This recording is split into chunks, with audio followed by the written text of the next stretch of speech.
नमस्कार दर्शक मित्रों, दमन न्यूज में आपका स्वागत है। समाचारों की शुरुआत करने से पहले एक नजर डालते हैं आज के मुख्य समाचारों पे। संघ प्रदेश दादरा नगर हवेली में लोकसभा उपचुनाव को लेकर तैयारियां चल रही है जोर शोर से। साथ ही दादरा नगर हवेली पुलिस द्वारा निकाली गई फ्लैग मार्च। दमन के इंडस्ट्री एसोसिएशन के प्रमुख पद पर पवन अग्रवाल हुए नियुक्त, सभी ने दी शुभेच्छा। वापी की एनआर अग्रवाल पेपर मिल में फिर से एक बार एक कामदार की 3 दिनों के उपचार के बाद हुई मौत, कंपनी की लापरवाही आई सामने। अब समाचार विस्तार से। संघ प्रदेश दादरा नगर हवेली में लोकसभा उपचुनाव को लेकर भारतीय जनता पार्टी ने जारी किया 15 सूत्रीय घोषणा पत्र। 30 अक्टूबर को होने वाले दादरा नगर हवेली लोकसभा उपचुनाव को लेकर भारतीय जनता पार्टी के केंद्रीय मंत्री अश्विनी वैष्णव ने पार्टी कार्यालय अटल भवन पर घोषणा पत्र जारी किया है। केंद्रीय मंत्री एवं चुनाव प्रभारी अश्विनी वैष्णव ने 15 सूत्रीय इस घोषणा पत्र में उद्योग, व्यापार, पर्यटन, बुनियादी विकास, सरकारी योजनाओं का क्रियान्वयन के अलावा पारदर्शी और स्वच्छ एवं भय रहित प्रशासन देने का भी वादा किया है। उन्होंने कहा कि दादरा नगर हवेली को वंशवाद से मुक्त दिलाएंगे, भय मुक्त वातावरण निर्माण करेंगे और प्रदेश में विकास की गंगा बहाएंगे। प्रदेश का शहरों का इलाका और आदिवासी क्षेत्रों को ध्यान में रखते हुए केंद्र में स्थापित प्रधान नरेंद्र मोदी जी की सरकार की सभी योजनाओं की प्रभावी अमल प्रदेश में होगी। लोकसभा उपचुनाव के भाजपा प्रत्याशी महेश गावित ने कहा कि लोगों की समस्या दूर करने के लिए भाजपा सत्ता की राजनीति करता है। दादरा नगर हवेली प्रदेश की जनता ने इससे पहले बरसों तक एक ही परिवार का साथ दिया। उसके बावजूद प्रदेश के आदिवासी, कामगार, महिला, युवाओं की प्रगति नहीं हो सकी। लोगों को गुलाम बनाकर रखा गया। अब प्रदेश की जनता इससे छुटकारा पाना चाहती है। हम ये चुनाव विकास के मुद्दा पर लड़ रहे हैं। महेश गावित ने कहा कि मैं खुद ही एक सामान्य आदिवासी परिवार की आकांक्षाओं का प्रतीक हूँ। मेरा विश्वास है कि प्रदेश में जनता राज लाने के लिए प्रदेशवासी मुझे वोट देंगे। इस अवसर पर गुजरात के मंत्री शंकर चौधरी, भाजपा प्रदेश प्रभारी विजय राहटकर, सह प्रभारी गणपत वसावा, दमन दीव सांसद लालूभाई पटेल, भाजपा प्रत्याशी महेश गावित, दादरा नगर हवेली पूर्व सांसद नटूभाई पटेल, पीयूष देसाई, प्रदेश भाजपा अध्यक्ष दीपेश टंडेल, सिलवासा नगर पालिका अध्यक्ष राकेश सिंह चौहान, उपाध्यक्ष अजय देसाई सहित कार्यकर्ताओं की उपस्थिति रही थी। तो भयमुक्त वातावरण को हमने आज के संकल्प पत्र में एक महत्वपूर्ण स्थान दिया है और साथ ही साथ एक नौजवान युवक जो राष्ट्र भक्ति में, जिसने राष्ट्र की सेवा में अपनी जिंदगी का बहुत बड़ा समय समर्पित किया, देश के ऐसे ऐसे कोने में जिसने सेवा की, ऐसे हमारे भाई महेश भाई को भारतीय जनता पार्टी ने आपके सामने सेवा करने के लिए प्रस्तुत किया। भारतीय जनता पार्टी ने अपना संकल्प पत्र प्रस्तुत किया है। हमारे युवा, नौजवान और मजबूत प्रार्थी श्री महेश भाई गावित के नेतृत्व में हम ये चुनाव लड़ने जा रहे हैं। इस चुनाव का दादरा नगर हवेली के लिए बहुत अधिक महत्व है। ये चुनाव एक साधारण चुनाव नहीं है, ये यहाँ के हमारे इस क्षेत्र के भविष्य का चुनाव है। हम भविष्य कैसा चाहते हैं, दादरा नगर हवेली को हम भय मुक्त रखें, इसका बहुमुखी विकास हो, चहुमुखी विकास हो, टूरिज्म बढ़े, इंडस्ट्री बढ़े, ग्रामीण क्षेत्रों में, जंगल क्षेत्र में हमारे जो भाई और बहन हैं उनकी ज़िंदगी में एक सकारात्मक परिवर्तन आए, ये सब हमारे संकल्प हैं। इन संकल्पों को लेकर आज हम चुनाव में जा रहे हैं और चुनाव में हमें पूरा विश्वास है सबका आशीर्वाद मिलेगा और हमारे जो प्रार्थी हैं श्री महेश भाई गावित, हम सब के सब कार्यकर्ता मिलके इनको सहयोग करेंगे, सहयोग करके इस क्षेत्र की समस्याओं को दूर करेंगे। केंद्र शासित प्रदेश दादरा नगर हवेली में 3 दिनों से चुनाव प्रचार के लिए आए केंद्रीय रेलवे प्रधान अश्विनी वैष्णव ने बुलेट ट्रेन प्रोजेक्ट पर की थी विशेष बातचीत।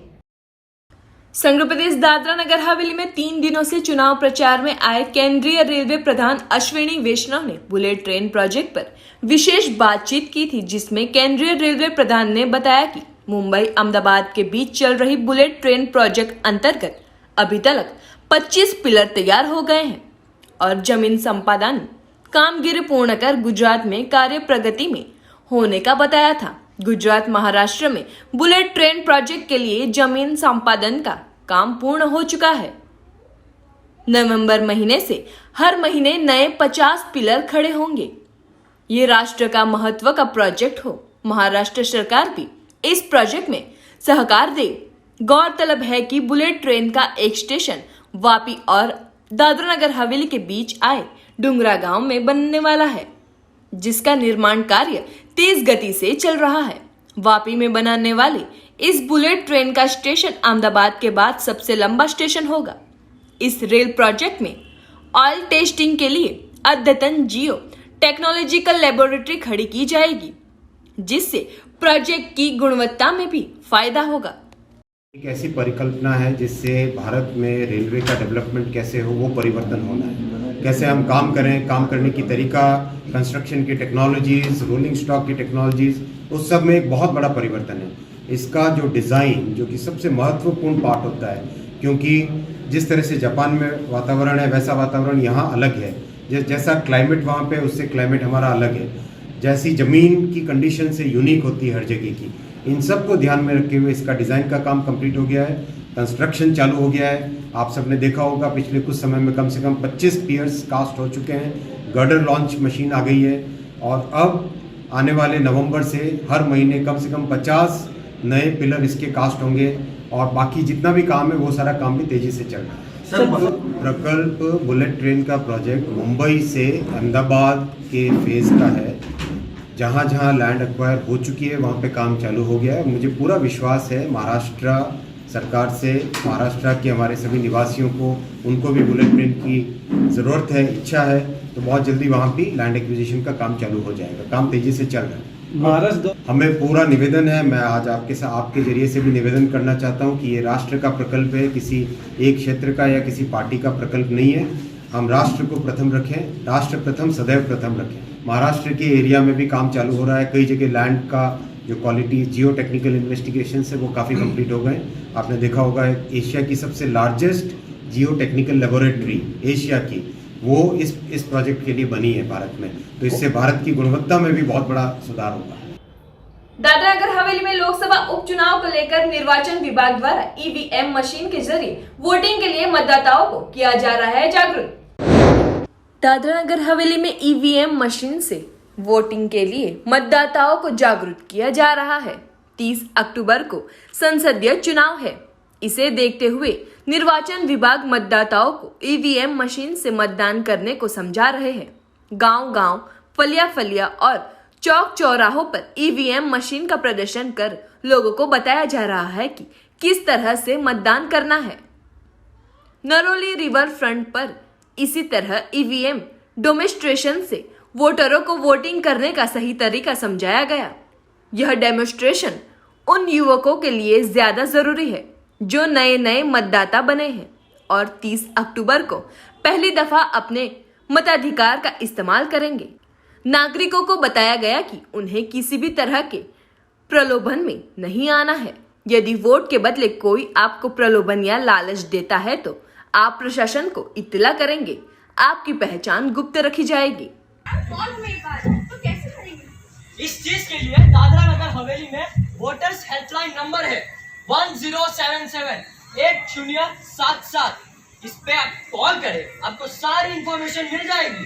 को इनिशिएट करें, आओ उनको इनिशिएट करें। इंसान तब समझदार नहीं होता जब वो बड़ी बड़ी बातें करे। इंसान तब समझदार होता है जब वो छोटी छोटी बातें समझने लगे। सुनो रे भाई, सुनो रे भाई, सुनो रे भाई, सुनो रे भाई। मानो सभी अधूरी है, वोट डाला है, डीएलए के पास जाकर फॉर्म 6 भरवाना है। अपने मतदान केंद्र में जाकर पंजीकरण कराना है, डीएलओ के पास जाकर फॉर्म 6 भरवाना है।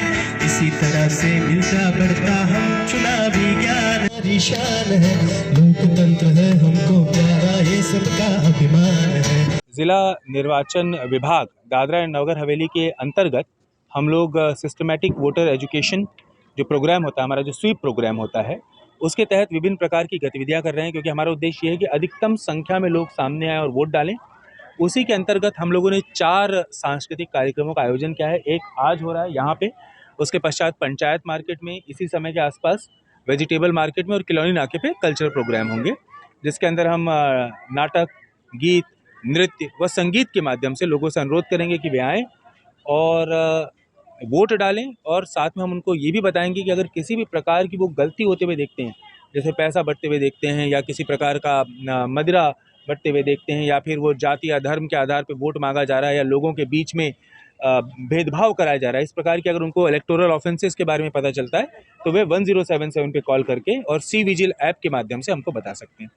संघ प्रदेश दादरा नगर हवेली में लोकसभा उपचुनाव को लेकर पुलिस द्वारा नरोली गांव से निकाली गई थी फ्लैग मार्च। संघ प्रदेश दादरा नगर हवेली में लोकसभा उपचुनाव को लेकर जोरों शोरों से तैयारियां शुरू हो गई है। मतदाताओं को निर्वाचन आयोग द्वारा जागरूकता अभियान चलाकर समझाया जा रहा हो। चुनाव को ध्यान में रखते हुए नरोली गांव से एसपी के आदेश अनुसार आज रोज फ्लैग मार्च निकाली गई थी, जिसकी शुरुआत पुलिस चौकी से की गई थी, जो पूरे गांव में घूमी थी। फ्लैग मार्च में पीएसआई, पुलिसकर्मी और पैरामिलिट्री फोर्स की टीम भी जुड़ी थी। दमन के इंडस्ट्रीज एसोसिएशन के प्रमुख पद पर नियुक्त हुए पवन अग्रवाल नवनियुक्त प्रमुख सहित कमेटी के सदस्यों ने अपना पदभार संभालते उनका किया गया पुष्प गुच्छों से स्वागत। दमन इंडस्ट्री एसोसिएशन की 41वीं वार्षिक जनरल बॉडी मीटिंग का दमन इंडस्ट्री एसोसिएशन के सभागार में आयोजित हुआ था, जिसमें वार्षिक सामान्य सभा की मिनटों को मंजूर, साल 2019-20 और 2020-21 के खातों की मंजूरी, संस्था के खाते की आवक और खर्च का विवरण और एग्जीक्यूटिव ऑफिस के सभ्यों पद के चुनाव सहित के विविध मुद्दों पर चर्चा विचारणा की गई थी।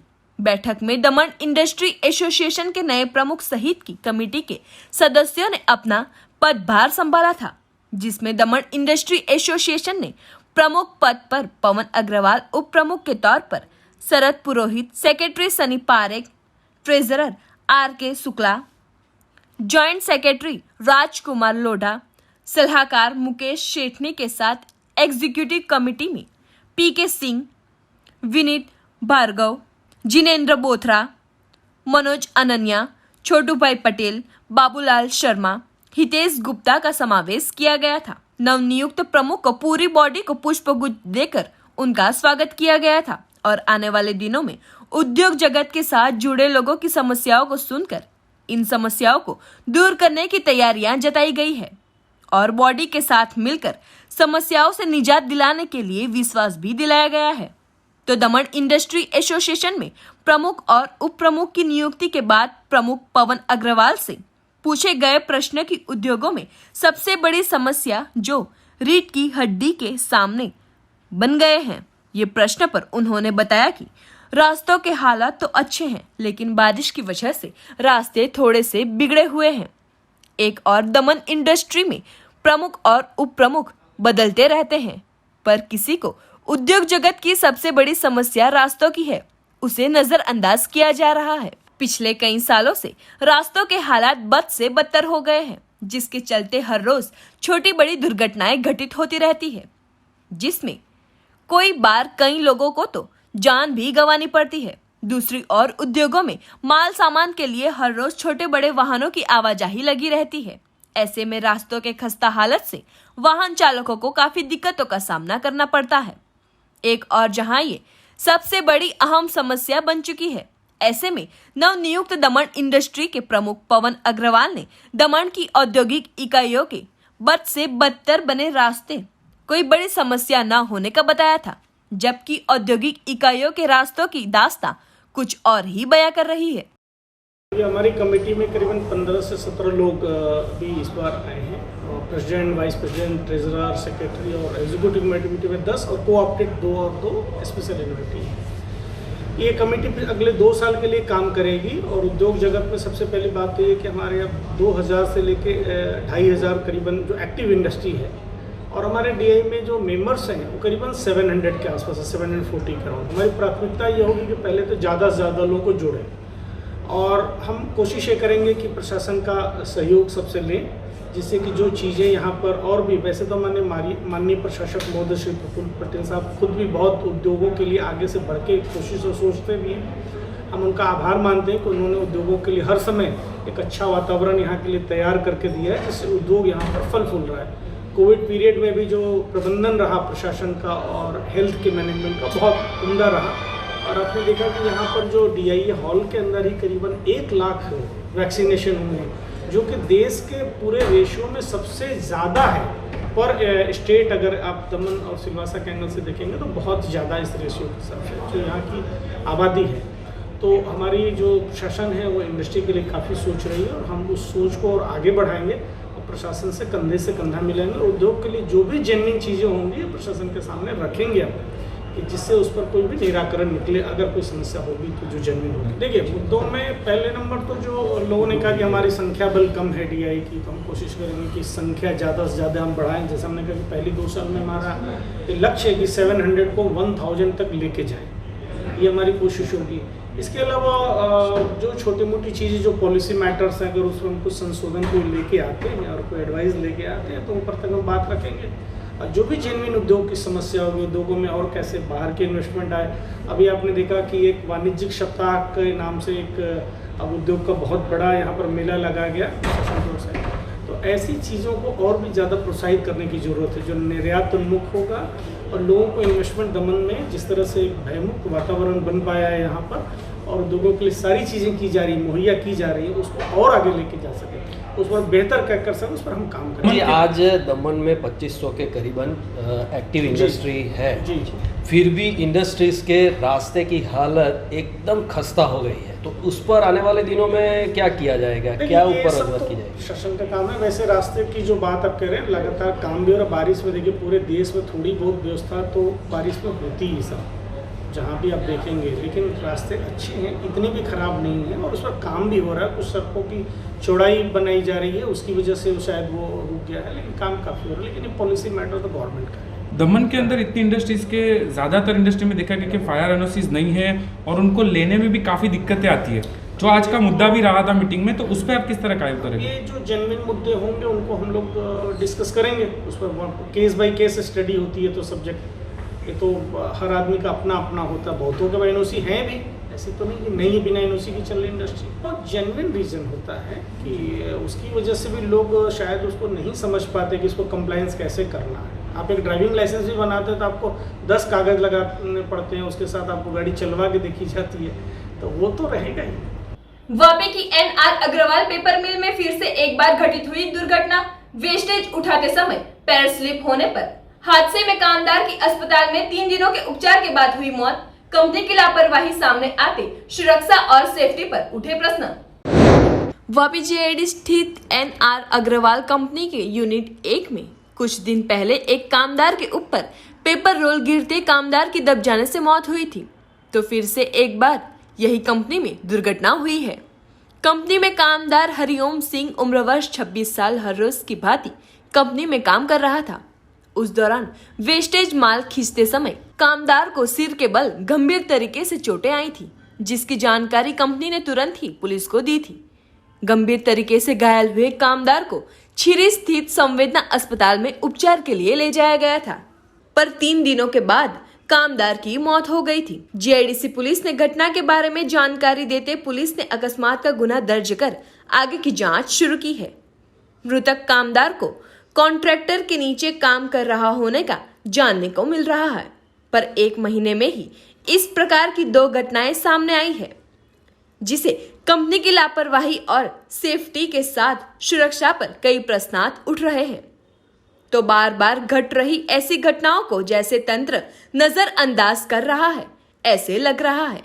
एक और जहां जिला कलेक्टर उद्योगों में मॉक ड्रिल करने के लिए बैठक आयोजित करते हैं और इस प्रकार की घटनाएं सामने तो आती है, पर कोई कदम नहीं उठाया जाता है। सिर्फ गरीब कामदार को उनका पेमेंट चुकाकर कंपनियां अपना हाथ खड़ा कर लेती है। तो अब इस प्रकार की घटनाओं पर रोक लगाना आवश्यक बन रहा है और बार बार अपनी जिंदगी गंवाते कामदारों को न्याय मिले उसके लिए लापरवाही रखती ऐसी कंपनियों के संचालकों के सामने सख्त से सख्त कदम उठाने की कामदारों में आवाज उठ रही है। सिलवासा के नरोली लुहारी फाटक के पास टॉप साइल अप्लायंसेस प्राइवेट लिमिटेड कंपनी में लगी थी भीषण आग। कोई हताहत नहीं।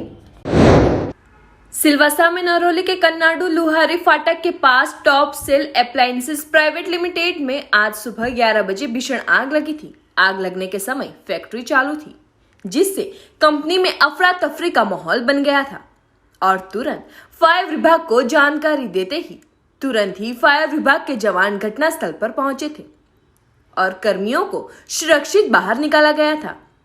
फौरन फायर विभाग को इत्तला की गई, पर फायर विभाग के पहुंचते पहुंचते आग से काफी नुकसान हो गया था। घंटों तक की मशक्कत के बाद आग पर काबू पाया गया था। फैक्ट्री मैनेजमेंट का कहना था कि आग से बहुत बड़ा नुकसान हुआ है। आग शॉर्ट सर्किट से लगी हुई बताई जा रही है। यह कंपनी मिक्सचर ग्राइंडर बनाती है।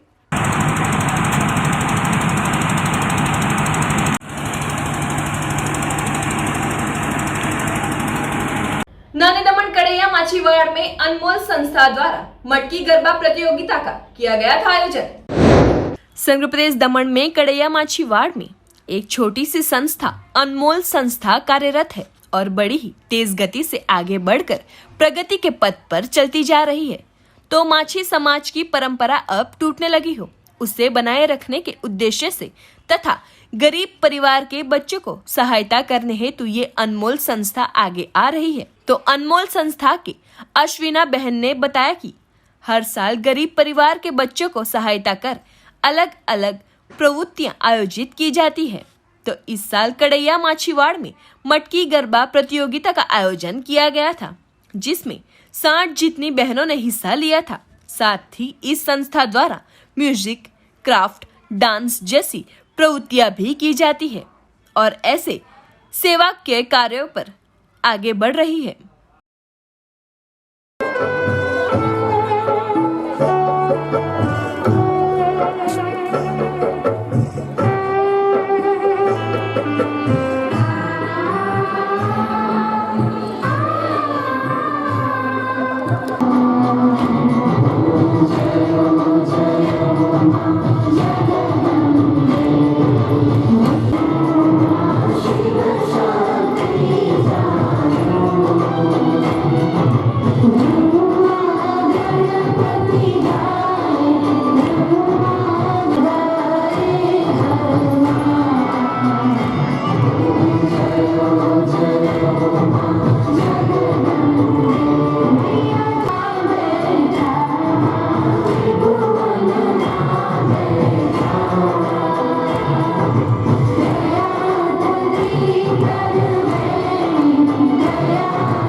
અનમોલ સંસ્થાના થ્રુથી અમે આ બધા નાના નાના પ્રોગ્રામ કરાવીએ છીએ અને ખૂબ જ અમે આખો શ્રાવણ મહિના પણ અમે આરતી કોમ્પિટિશન કરી, પછી મહેંદી કોમ્પિટિશન કરી અને આવી બધી પ્રવૃત્તિ અમે લોકો કરીએ છીએ। મારી એક સંસ્થા છે જેમાં 40 છોકરા છે મારી પાસે, જે થોડા ગરીબ છે, જે લોકો નહીં ભણી શકે, થોડું નહીં કરી શકે, તો હું થોડી થોડી એમને મદદ કરું છું। અને હમણાં જે છે આ પહેલી વાર અમે લોકોએ આ મટકી કોમ્પિટિશન રાખી છે। અંબે માના જે ગરબા છે એ અમે આજે કરીએ છીએ અને તમારો બધાનો આભાર કે આ બધા અહીંયા આવ્યા છે અને અમારી આ જે ગરબા કોમ્પિટિશન છે એની અંદર એ લોકો બધાએ ભાગ લીધો. ખૂબ ખૂબ એમનો આભાર. આ કડૈયા માછીવાડ છે. આમાં 60 જેવી બહેનો છે. એમાં મટકી એ લોકો માથા પર મૂકીને હમણાં ગરબે રમશે. દીવો સળગાવવામાં આવશે અને પછી આની અંદર થશે. ને પહેલી વાર થયું છે કડૈયામાં, એટલે અમે દર વર્ષે કંઈ નવું નવું લાવીશું એવો અમે વિચાર કરીએ છીએ. હવે આ અનમોલ સંસ્થા છે, નાની અમસ્તી સંસ્થા, જેને બી જોડાવવું હોય એ જોડાઈ શકે છે. અને એકદમ ફ્રીમાં બધું થાય છે. એમાં ક્રાફ્ટ હું શીખું છું, મ્યુઝિક શીખું છું, ડાન્સ કરાવું છું, અને આવી જે પ્રવૃત્તિ છે તે એજડ લોકો સાથે મેં આવી રીતે કરું છું. એટલે હમણાં ઓલ ઇન્ડિયા રેડિયો પ્રોગ્રામ બી અમે લોકો આપ્યા કે માછી સમાજની જે પરંપરા છે એ પરંપરા જે છે હવે તૂટવા લાગી છે. એટલે મેં એમ કીધું કે આપણે આ જે પરંપરા છે એને આપણે વ્યવસ્થિત રીતે આગળ વધાવીએ. એટલે અમે લોકોએ લગ્ન ગીત જે છે તે અમે લોકોએ હમણાં આપ્યા. અમને 2 વર્ષ જેવા થયા. અને પછી દરિયાના જે માછીમાર જે છે એ દરિયાની અંદર કેવી રીતે જાય છે અને કેવી રીતે એ લોકો 7 દિવસ કાઢે છે એની આખી અમે સ્ટોરી બતાવી છે ઓલ ઇન્ડિયા રેડિયોમાં. અને અમારું કાલે પ્રસારણ થયેલું 1 વર્ષ પછી એને પાછું રિપીટ કર્યું એ લોકોએ. એ પણ ખૂબ સરસ છે. એટલે મને એવું લાગે છે કે હું કંઈક કરું છું. હું એકચ્યુઅલી ટીચર છું, જ્ઞાનધામ સ્કૂલમાં એક ટીચર છું. અને હું પાર્ટ ટાઈમ બાલભવનમાં પહેલાં હું સ્ટુડન્ટ પણ બાલભવન એક ગરીબ સ્ટુડન્ટ હતી. અને એ બાલભવનમાંથી મેં મ્યુઝિક શીખેલી. અને મ્યુઝિક શીખીને પછી જ્યારે મેં મ્યુઝિક શીખી પણ મને બહુ પ્રોબ્લેમ થયેલો કે માછી સમાજે મ્યુઝિકને સ્વીકાર્યું નહીં. પણ પછી મને આ કડૈયામાં ઇન્દ્રજીત ભગવાનભાઈ ટંડેલે મને સ્વીકારી. અને આજે હું ખૂબ જ ખુશ છું, કારણ કે મને ખૂબ ખુશી મને આપી છે એણે. અને આજે હું ખૂબ આ બધા બધી લેડીઝની સાથે હું કામ કરું છું. આરતી કોમ્પિટિશન અમે લોકો કરી, પછી ભજન હમણાં રાધે કૃષ્ણના ભજન અમે લોકોએ 60 સ્ત્રી સાથે કર્યા. અને જમણ બી અમે રાખેલું અહીંયા. એમાં હરીશભાઈ જે છે, હરીશભાઈ એ અમને થોડી મદદ કરે છે. અને આવી રીતે હું એકલી પણ કરી શકું છું. આટલા વર્ષથી એકલી જ કરતી હતી. Thank you very much. आभार. समाचारों के अंत में आइए एक नजर डालते हैं आज के मुख्य समाचारों पे। संघ प्रदेश दादरा नगर हवेली में लोकसभा उपचुनाव को लेकर तैयारियां चल रही है जोर शोर से। साथ ही दादरा नगर हवेली पुलिस द्वारा निकाली गई फ्लैग मार्च। दमन के इंडस्ट्री एसोसिएशन के प्रमुख पद पर पवन अग्रवाल हुए नियुक्त, सभी ने दी शुभेच्छा। वापी की NR अग्रवाल पेपर मिल में फिर से एक बार एक कामदार की 3 दिनों के उपचार के बाद हुई मौत, कंपनी की लापरवाही आई सामने। तो ये थे दमन न्यूज के अब तक के समाचार। नए समाचार नई घटनाओं के साथ हम फिर मिलेंगे। नमस्कार।